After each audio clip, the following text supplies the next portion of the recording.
A tendência, né, Diego, é que fazendo uma investigação realmente olhando para o acusado e não para o passado das acusadoras, né, essa inversão que é tão comum de escrutinar a vida das vítimas e não do acusado, se a vida do acusado é escrutinada, normalmente, digo, que a experiência que eu tenho nesse tipo de cobertura mostra é que outras mulheres virão à tona e serão chamadas para depor, para registrar os seus depoimentos, e com isso a polícia vai conseguir fazer um raio-x do comportamento, porque se o comportamento existiu em série, ele tem um modus operandi, né, Diego? E como você falou, o caso está em sigilo, mas a gente tem alguns elementos, algumas dicas de matérias que estão pipocando aqui e ali, do que seria esse modus operandi. Então, por exemplo, a revista Veja e o Intercept já trouxeram relatos de ex-alunas da faculdade na qual Silvio Almeida deu aula, fazendo relatos de assédio também, é bom esclarecer, né? Assédio sexual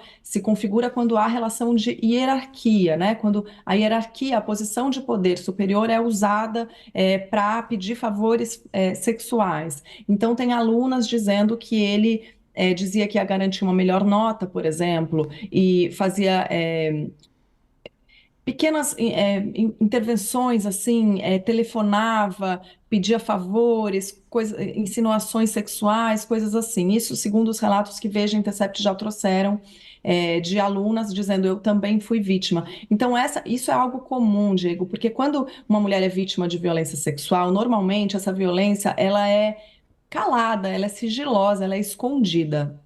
O que faz essa mulher muitas vezes pensar que ela é a única vítima, o que também faz com que ela se culpe, se coloque de alguma forma. A gente se questiona mil vezes, a gente fala: o que que eu fiz? Eu devo ter vestido tal roupa, que é o que o senso comum da cultura do estupro diz, né, pra gente. Deve ser sua roupa, deve ser o seu comportamento, por que que eu não cortei? Tanto que a desqualificação das vítimas, ela vem acompanhada, e isso aconteceu também nesse caso, ela vem acompanhada, por exemplo, de vazamento de prints, de diálogos. Aconteceu isso aqui com a ministra Aniele Franco. Ela teve uma matéria desse teor que saiu dias depois da denúncia vir à tona no Metrópolis pelo Guilherme Amado, mensagens que supostamente mostrariam que a Aniele foi simpática. Bom, isso não tem a menor importância se ela foi simpática, qual foi a postura dela, nada disso tem a menor importância dentro de uma acusação de assédio sexual. Então, não é para o comportamento da vítima que a gente tem que olhar, é para o comportamento do acusado. E aí, fazendo esse raio-x por onde ele já passou, se eventualmente outras mulheres vão vir fazer essa declaração, faz-se esse modus operandi, esse raio-x, e aí então, isso tudo, Diego, é a tal da materialidade que o Silvio Almeida colocou, né? Falta, ele disse isso na primeira defesa dele, precisa haver a materialidade, dizendo-se ali vítima de um complô, de uma calúnia. Mas a materialidade no crime sexual, essa materialidade está na palavra das vítimas também. A palavra das vítimas tem valor de prova. E é muito comum.